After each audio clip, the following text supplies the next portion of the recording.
Right. Hi there, everyone. Welcome to another event by the CNCF Chilanda team. My name is Nitesh, and I have recently started working as a software engineer at Equity. I'm also a CNCF ambassador, one of the leads for the CNCF Chilanda. And today we are very excited to host Christian, who is the head of community at Equity. In this session, we're going to talk about how can you get started with contributing to the Argo project in general. Why was Argo project started at the first place? And a bunch of other questions that folks generally come across when it comes to contributing to open source projects, especially the CNCF graduated projects such as Cargo or maybe taking the example of Kubernetes, right?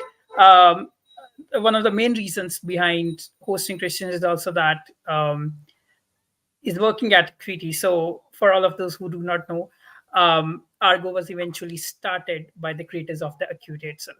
So, I think Christian, who is working as the head of community at Equity, would be the perfect person to answer all the queries that we'll be having generally today. And we'll be having further more discussion around the things that will be going forward. That sounds good to me. So, Christian, over to you. Would you like to introduce yourself? Yeah. So, as Nitish said, I am head of community over at Acuity.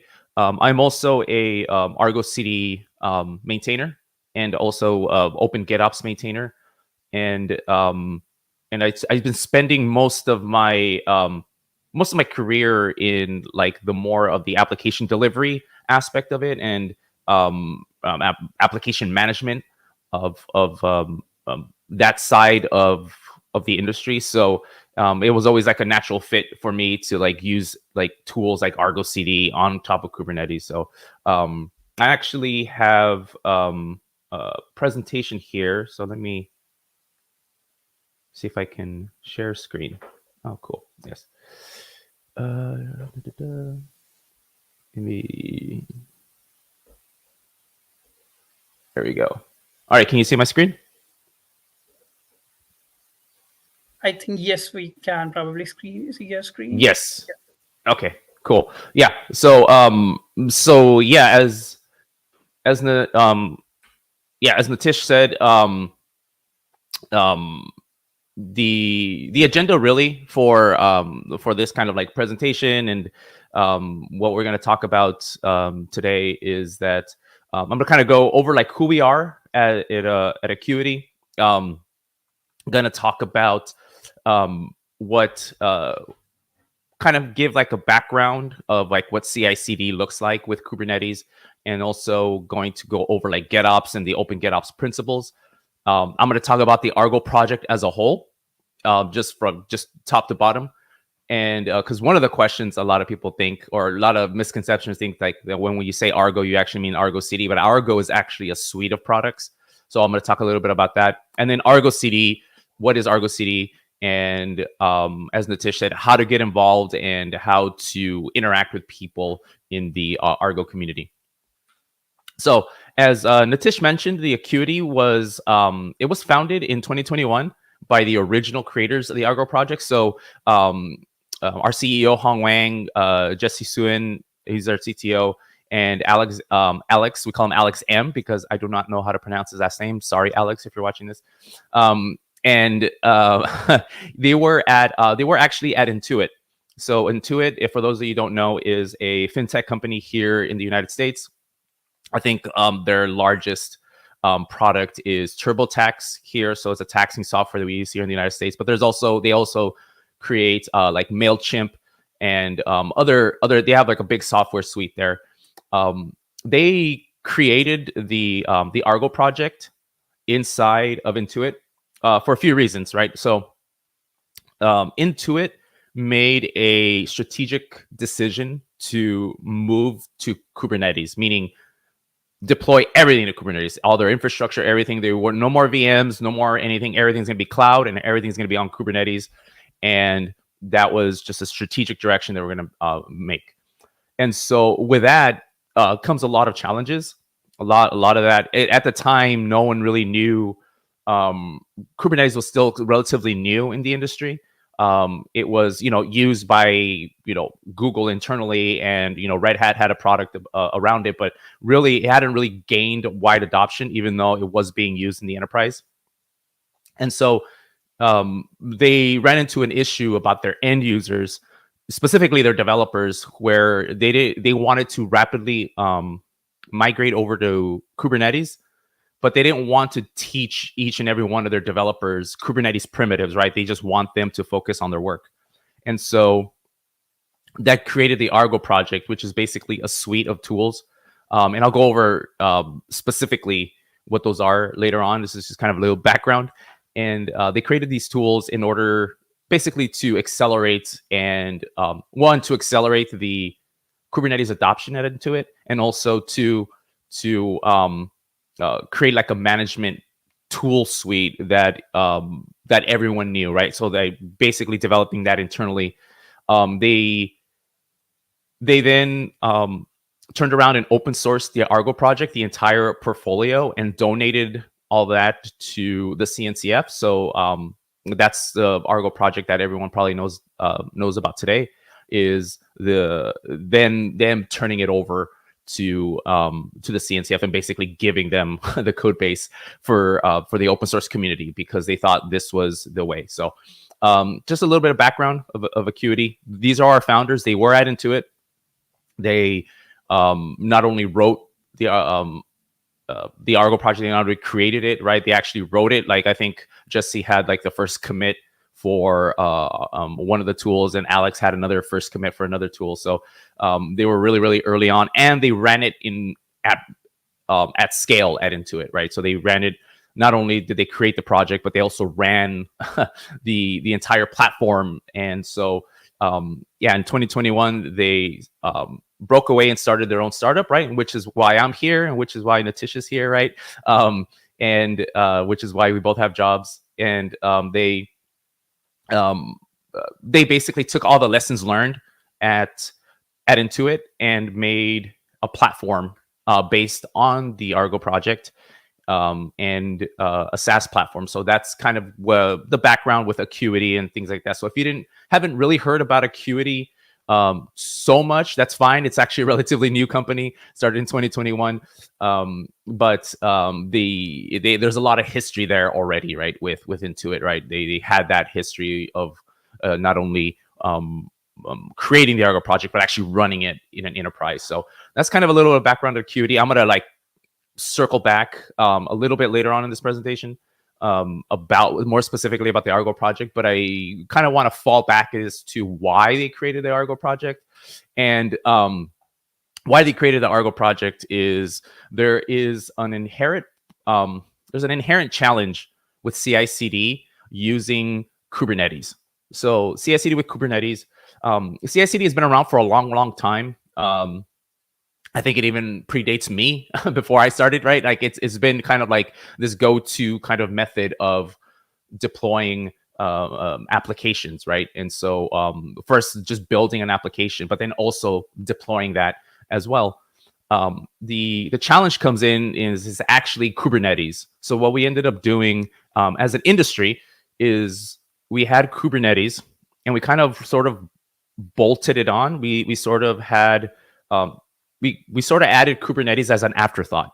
And the challenge with that is that Kubernetes is fundamentally a declarative infrastructure, right? There's no the idea is that you give it a manifest, you give it a set of instructions, right? Everyone that's familiar with Kubernetes sees it as like a YAML file, right? Like we that's like the language of Kubernetes, right? But it's basically the idea is declarative. You give it a manifest, for example, a deployment, which has a definition of pulling a container image and running it. And then Kubernetes will make that happen.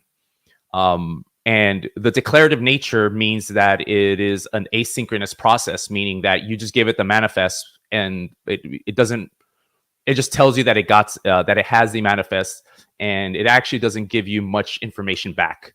It's basically API call, boom, here's a manifest, and then you kind of you trust that the Kubernetes system will make that happen. So it's very asynchronous, right? There's no communication back and forth. And with CI/CD, though, traditionally CI/CD is a synchronous process, right? It's not asynchronous, it's synchronous, meaning that so now you have a synchronous process with an asynchronous kind of deployment model. And so the challenge with that is that you kind of throw your manifest over to Kubernetes and just hope that it works. And from an application deployment aspect of it, it feels kind of off, right? It feels off because you're kind of what we say is you kind of throw it over the fence and just hope it works, a sort of idea. So that's one problem. Another problem is that since Kubernetes is a declarative asynchronous infrastructure deployment tool, is that there's many points where things can change without anyone really knowing.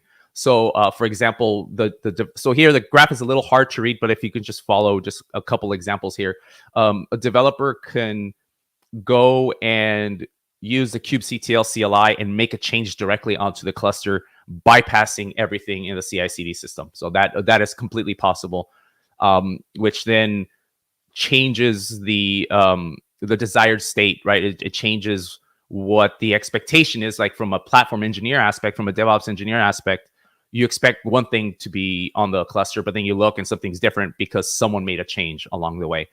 So that's one thing. Or if you really lock it down, developer can bypass the app code repo and the CA system and then push directly to the container registry.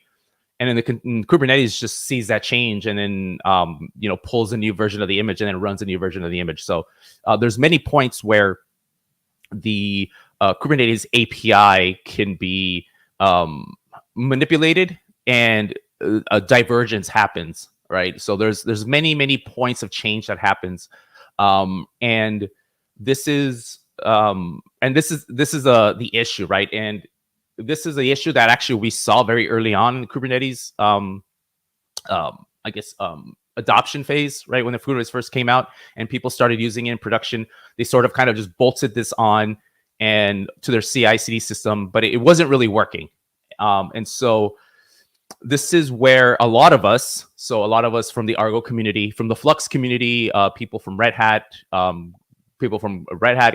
Intuit, GitHub, all the usual big players, Microsoft, the AWS, just think of like the largest companies, right? We got together and we created Open GitOps, right? So Open GitOps is a CNCF sandbox project, and it's the main point of Open GitOps is to have a central location where a lot of define what GitOps is, to store any best practices and store any like reference architecture, reference implementation, things like that, right? It's really a community where practitioners get together and share best practices. And so, but the first thing that Open GitOps did, us at the Open GitOps project, we did is like, let's just define what GitOps is, because what we saw, we didn't want to happen to GitOps to what happened with cloud, right? Like, so if you ask what cloud is, if you ask people what cloud is, you get different definitions, and everyone's just when it was a marketing term at that point, and everyone says cloud, like, oh yeah, it's cloud. Oh, I have a cloud. Well, I mean, I have a cloud too. I have a storage server here at home, right? Is that my cloud? Because I mean, yes, because no one really defined what cloud is. So we wanted to see, okay, like, what is it exactly? What GitOps is, right? And so what we came up with is our first version of the GitOps principles, meaning how do you know that you're doing GitOps?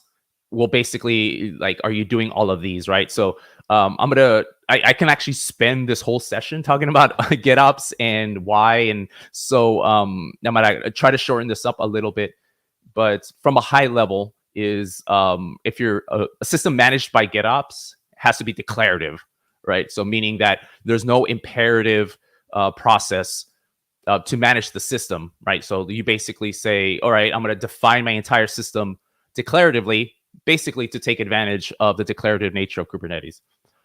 Those declarations need to be versioned and immutable. This is where the Git in GitOps is, because Git, the protocol, is is version and immutable. Other things are version and immutable, like an S3 bucket or an object storage. That's perfectly fine to use because it is version and immutable.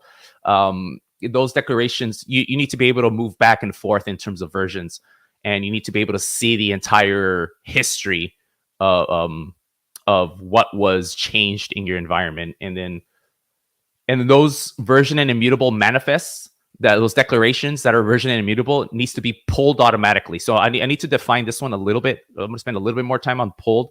So this has nothing to do with how the manifests get applied, right? Whether it's a pull model or whether it's a push model, that doesn't matter. We actually don't care. When we mean by pulled automatically is that there's a controller sitting on the system that monitors your source of truth, is what we call it. So for example, Git. So there's a controller that monitors Git, and anytime there's a change, anytime it sees a change, it then obtains those changed manifests, right? So really what it distills down to is that the pulled automatically means is to differentiate it from an event-based workflow. So workflow that everyone's familiar with, like webhooks, or like an event happens and then which triggers another event. If you're doing that, that is not GitOps.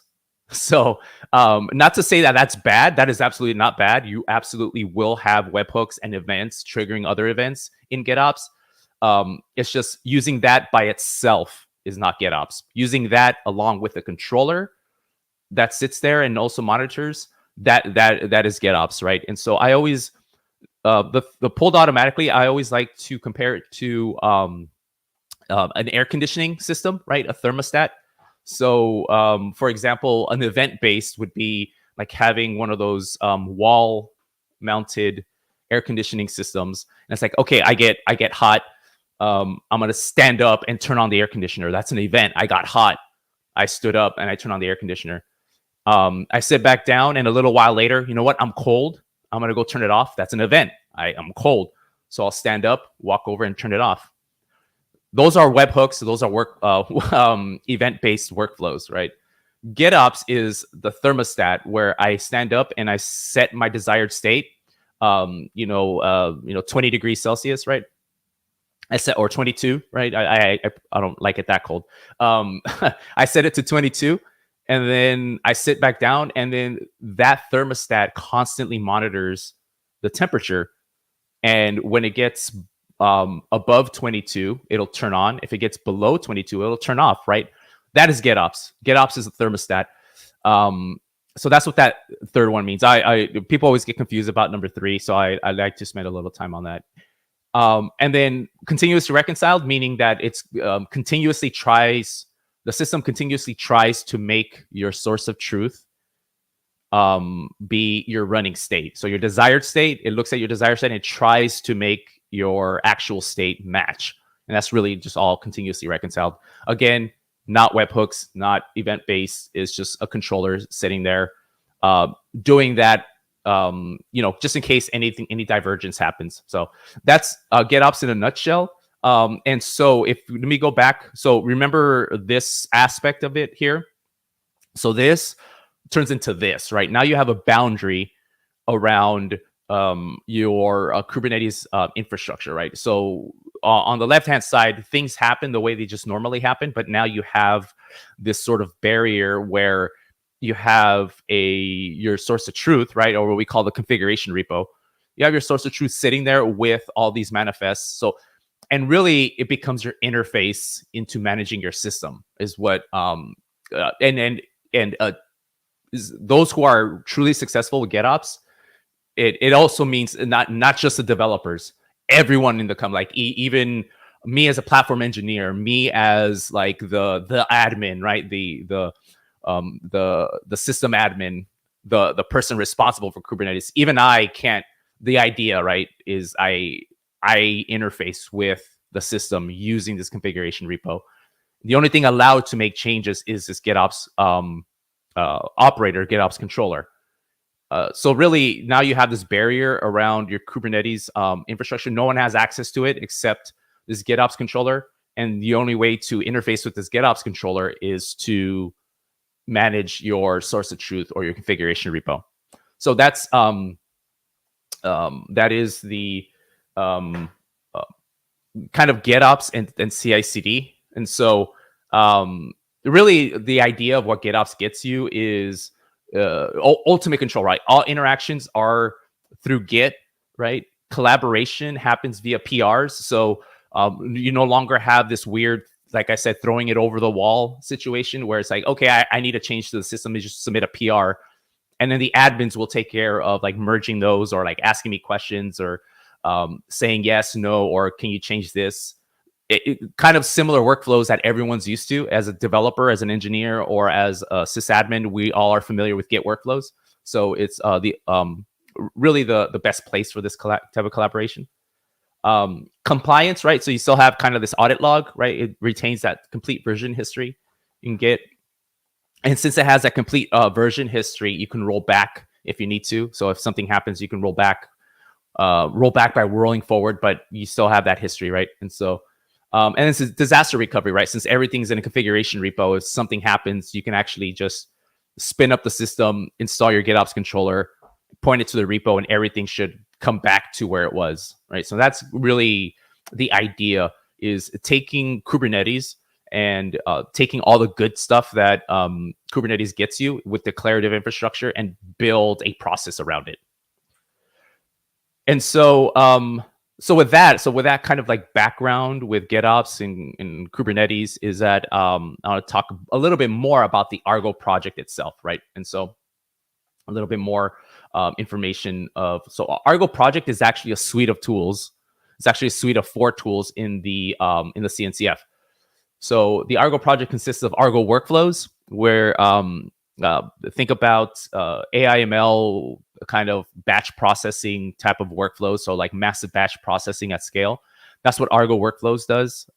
If you are interested in a great case study, look up CERN, right? They use Argo workflows for all their to process all their science experiments and things like that, right? So they have a lot of data, and they need to process that, and they use Argo workflows to process that data. So Argo CD, which is going to be kind of the focus for the rest of this presentation. So I'll kind of skip over that a little bit. But Argo CD essentially is the GitOps tool for the Argo project. Argo rollouts does a deployment of progressive delivery of your applications, right? So like Argo rollouts is an abstraction between your traffic controller like Istio or Nginx, Trafic, and it does like things like canary rollouts, blue green AB type of deployments in a controlled way. And that's kind of like what Argo rollouts is basically a progressive delivery tool. So it doesn't matter which traffic controller you're using. You use Argo rollouts to abstract that away to give end users a simple interface into some of the more complexities of Istio, for example. And then Argo events is basically an event bus. So if you are, if you need to connect different systems together in an event-based kind of like workflows, Argo events is kind of that for you. So originally, the idea of Argo, and this was actually Argo workflows specifically, was developed at a company called Applatix, but then Intuit quickly acquired them because they needed help, right? As I said before, they needed help with migrating to Kubernetes. Applatix was the one in where our actually founders were originally, and they got acquired by Intuit, and then at Intuit they developed like the rest of the Argo portfolio. So the idea of Argo actually started at Applatix, but then Intuit, quickly acquired Applatix and then created like the actual project. So, and then the Argo project, so all 4 tools, right? Not just one tool, is all of them were open sourced and graduated, right? So they're in the graduated state at the CNCF, right? So which means that it's not only used in production, but it has a large maintainer base, right? I think it is the fourth largest project in the CNCF, which is kind of crazy when you think about it, because like you're talking about Kubernetes and OpenTelemetry, like I think those are the only ones that are, I think, bigger. But it is maintained by companies like us, like Acuity or BlackRock, CodeFresh, Intuit, Red Hat. There's commits from from the SUSE community. There are commits from the GitHub community. So it is very well maintained with a very diverse set of maintainers and contributors. So that's always important in an open source project, right? So you don't want an open source project that is maintained by one company or two companies or even three companies. You want a wide variety. You want a really healthy ecosystem. And so it is the third. So correct me. It was a third fastest growing project. So it is really interesting that Argo is up there with Kubernetes, like set in the same in the same breath as Kubernetes and OpenTelemetry, like these huge projects, and Argo is up there, and one of the more healthy ones at that.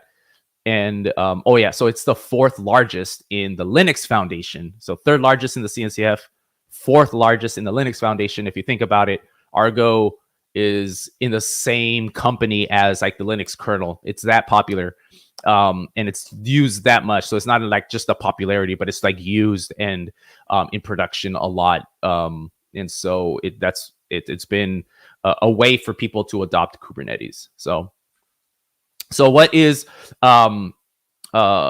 Argo CD specifically? So Argo CD is a GitOps controller for developers, meaning that Argo CD was built from the ground up with the developer experience in mind, because it was used to abstract away Kubernetes, right? So they just basically give you a really nice interface for developers and platform engineers to be able to manage application deployments to many clusters without teaching kind of the primitives of Kubernetes, right? So the idea, very, very simple. You have this very simple basic UI that you can manage all of that. But what Argo does is that it looks at your Git repo, it looks at your Helm repo, or it looks at your OCI registry, grabs those manifests, and then deploys it to n number of clusters, right? So like it doesn't have to be a local cluster. You can connect it to external clusters as well, in a hub and spoke kind of design, where Argo really is kind of like this management interface, where it's like, okay, now I have this nice interface to be able to grab my source of truth and deploy it to any number of clusters in a controlled way. And you can have like this flexible design, right? You don't have to use a hub and spoke design. What you can do is that you can install Argo CD on individual clusters if you'd like, and assign those to individual users, right? So if you have a really, really large organization, this is typically what happens. Normally, this is actually fine, and what everyone, like 80% of the people do, and that's fine. People do this for really other reasons, like regulatory reasons, right? So yeah, that's as a ultimate flexible design. You don't have to use one design or another, right? And so, Argo CD is developers love Argo CD, and this is kind of like an overview of the UI right there. It has basically user friendly. It has a net promoter score of 76, which is really high. So those of you, the NPS is basically how end users view your user experience interface. And 76 is actually quite high. 40, I think, is considered good. So 76 is actually really, really high.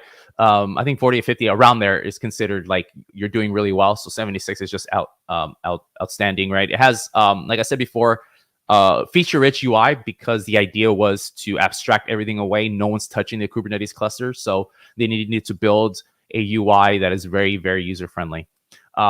and it has all these features, right? So the features that the enterprises needed, because it was built at Intuit. It was built in Intuit first, an enterprise. So it has all the features it needs, like SSO, right? Like connecting to a single sign-on. It has RBAC. It has plugins, right? So you can plug in things if you can't find that it does what you need it to do. There's a plugin system, so that way you can extend Argo CD just kind of a little bit beyond just using just Kubernetes and Kubernetes manifests or just Helm for that matter. Like I mentioned before, it's like multi-tenant, so you can you can install a single instance. You can create a group, assign that group to a few users, and then those users won't know that there's other users on the system, right? So it's completely isolated that way. It is it supports webhooks, not webhooks, but like deployment hooks, like pre-sync and post-sync hooks. So like if you need to do something before a sync happens or do something after it happens, you can do that as well. And it's Open GitOps compliant. So it's compliant with the Open GitOps principles. It does everything that the principles that we, as me, putting on my Open GitOps hat, is that we as a community defined Open GitOps. Argo CD is compliant there. So really that's Argo CD in a nutshell. So how do you get involved? So it's really, I always point people to two resources, right? So first is the Argo project GitHub repo. So Argo project GitHub repo, it's an open source project. So just like any other open source project, probably the best place to go first is the GitHub repo. The GitHub repo gets you, that's where Argo CD's repo is handled. That's where Argo workflows lives, Argo rollouts, Argo events, all of that exists in the Argo project repo. And so, you can navigate there, click on Argo CD, click on issues, and then filter by good first issue. Is probably the best way I can tell people to get started in terms from an engineering standpoint. Another thing is under the Argo project repo. So in this organization, so basically github.com/Argo project, right?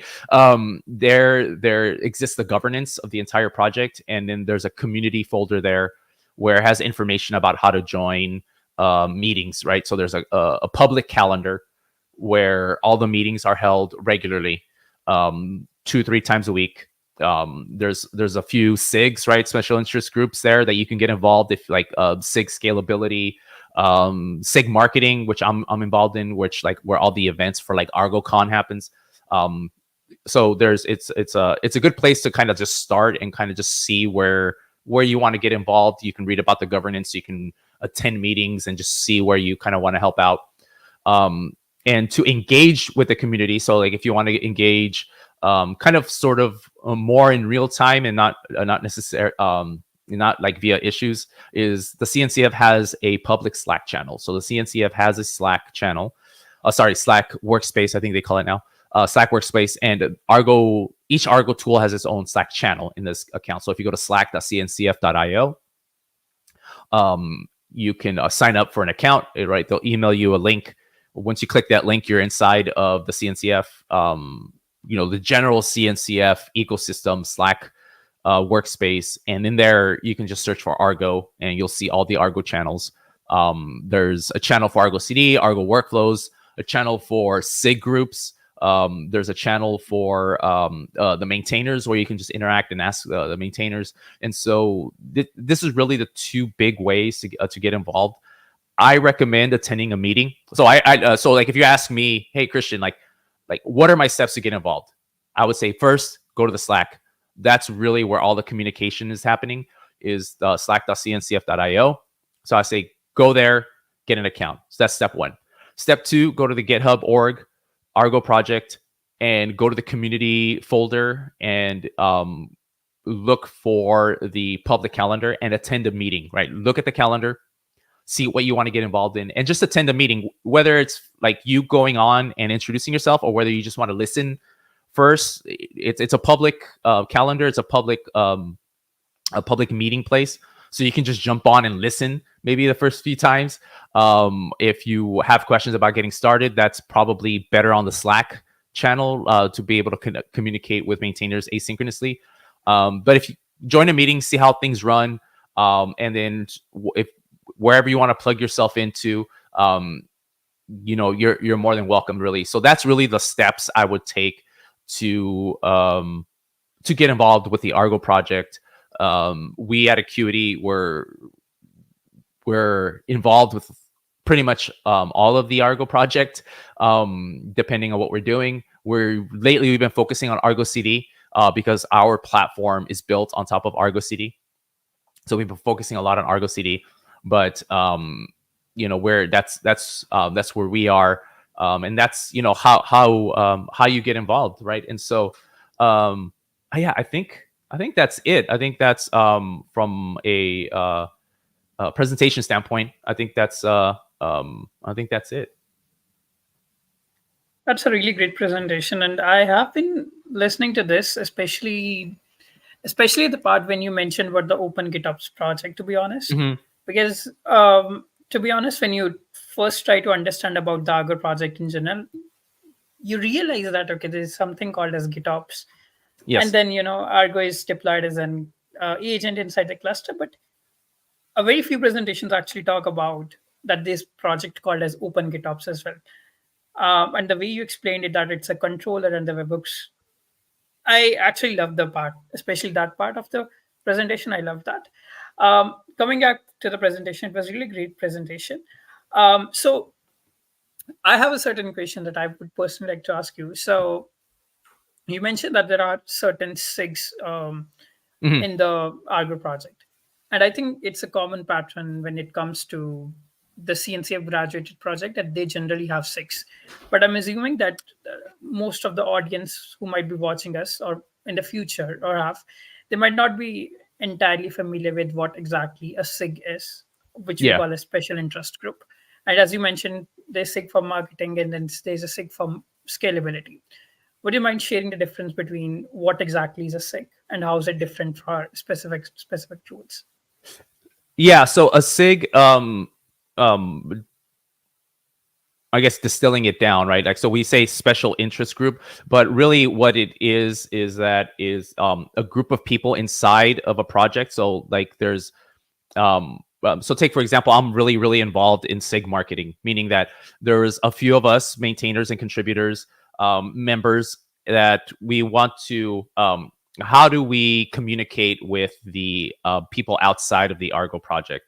We wanted like a central way to be able to communicate with people and have a kind of governance built around that. So a few of us got together, and mainly people from Acuity, Codefresh, Intuit, and Red Hat is like the main members. But it doesn't have to be. It can be it can be really anyone. You don't really have to honestly be a maintainer either. Like you can just join. But it basically is kind of a governing body that handles marketing, and it's kind of like a kind of like a committee that's in charge of something specific, to govern the way we communicate. Right. We also put on ArgoCon as like part of our charter. So you mentioned SIG scalability, right? And so there's like the Argo project. So Argo CD itself is massive, but the Argo project itself is even bigger than that. And so it's so a lot of those members got together and said, okay, let's focus on issues and what do they call this, enhancements. So issues and enhancements that will make Argo more scalable. So that's really more of an engineering driven kind of focus. It's like, okay, let's all of us get together and then let's specifically work on like coding, right? Like specifically work on things that improve scalability of the project. So it's really like, so the Argo project as a whole, and it's really smaller groups inside of like the larger groups that are focused on a specific task. Makes sense. Makes sense. Got it. Something that I would like to ask you, another one is, what are some of the few enhancements or enhancement proposals that you're actually looking forward in a new release of Argo CD in general? So in general, really, what we've been working on, and we Acuity, with along with, so we at Acuity actually specifically Blake. So he's one of our Natish knows who he is. For those who are watching, he's just an engineer inside inside of Acuity, and I have been engaging with. We've been working with Microsoft and Red Hat to um, to bring OCI first class OCI support to Argo CD. So we right now the only way to get OCI is to use via Helm, but we want to get generic support to OCI. That's coming on. We've been working on that for a while now, actually, and we've been that's like the next feature I think is up and coming that I think that will open up new doors and open up new ways of deploying and managing and Argo CD, because it's right now it's all like it has to be in a Git repo or the Helm repository. That's it. But now if you put OCI in there, now you it helps in so many ways, especially like with scalability, deployments, and things like that. So and that's kind of like one feature that I think that I've been involved with that I'm really excited about. Also, the plugin, Argo CD plugin you were talking Yeah, about. yeah. The Argo CD CLI plugin is another one. That was a proposal I made that we're going to start working on. Natish, you're going to take the first stab at that. It's also it's good. So so if anyone's asking like how to get involved and how the process is, you're going to get a first-hand experience on submitting a PR and getting that feedback back. And so the CL our Argo CD CLI. Now, the more and more people are building into Argo CD, people want to add that functionality into the CLI, but the CLI is getting really, really bloated. And so in order to I don't want to say shrinking down, but like to put a barrier around it, it's like, okay, like if things that don't necessarily belong in Argo CD CLI, but you need a CLI for it, it'd be nice to have like a plugin system, kind of like kubectl has a plugin system.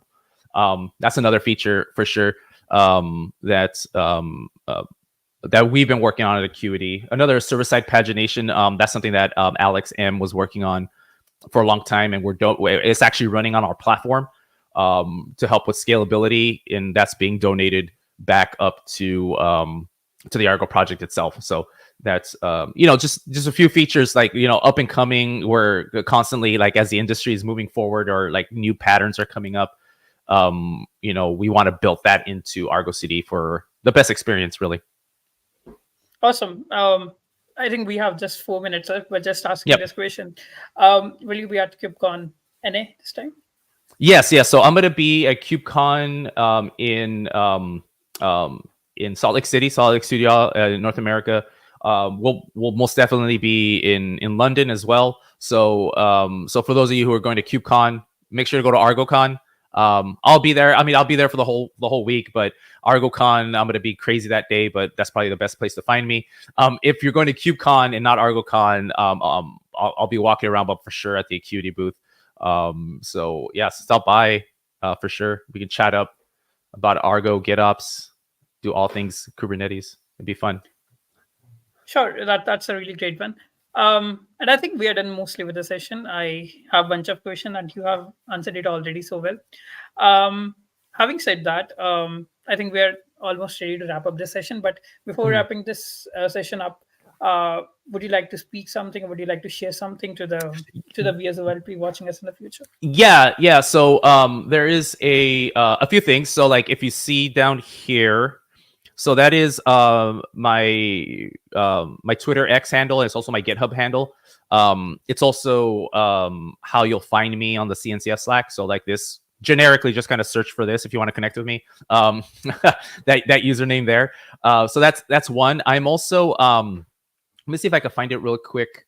I am also as I'm like searching for this. I'm also writing a book. So I am writing an Argo CD book. Yeah, let me actually share my screen one more time. Sure. Present. You would think I'd be used to sharing my screen, but no. Yeah. So Yeah, so I'm writing a book. So I'm writing a book with a co-author, and Andrew Block. For those who don't know how Andrew Block, he's like the genius at Red Hat. Basically, he's also Argo CD maintainer. So how do I get rid of this? Come on.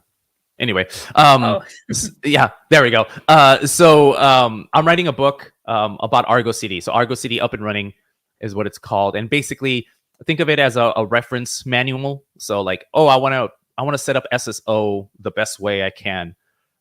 That'll be in the book. How do you set up scaling and sharding? That's in the book, right? So kind of like a reference manual more than anything. Right now, it's in. It's not released yet. It'll be released next year. But if you want a preview of the book of what we've written so far, go ahead and scan that QR code. Go to that link. It'll make you sign up for O'Reilly. For I think it gives you like a 30-day or 60-day kind of preview way to basically preview all books, but specifically my book. Um, and so that's something else that I've been working on. It's been really a labor of love for me and Andy. We're almost done with it. It'll be released next year, probably just in time for KubeCon London. So hopefully, if you find me KubeCon London, the book will be out and I can sign your book. So hopefully that's it. So really that those two things, you can connect with me there, and please sign up for the book. So we love to hear your for sure. feedback. I love feedback. For sure. And you mentioned about the SSO. This is something that I have been studying recently about it. Yeah, So, yeah. So awesome. all right, then. I think that's it for the session. If you really like this session, make sure you hit the like button and stay tuned for more upcoming sessions related to some other projects as well. Once again, Awesome. Christian, thanks for joining it. It Yeah, no, was thank really you. great connecting with you. Yeah, awesome. Thank you, everyone. Um,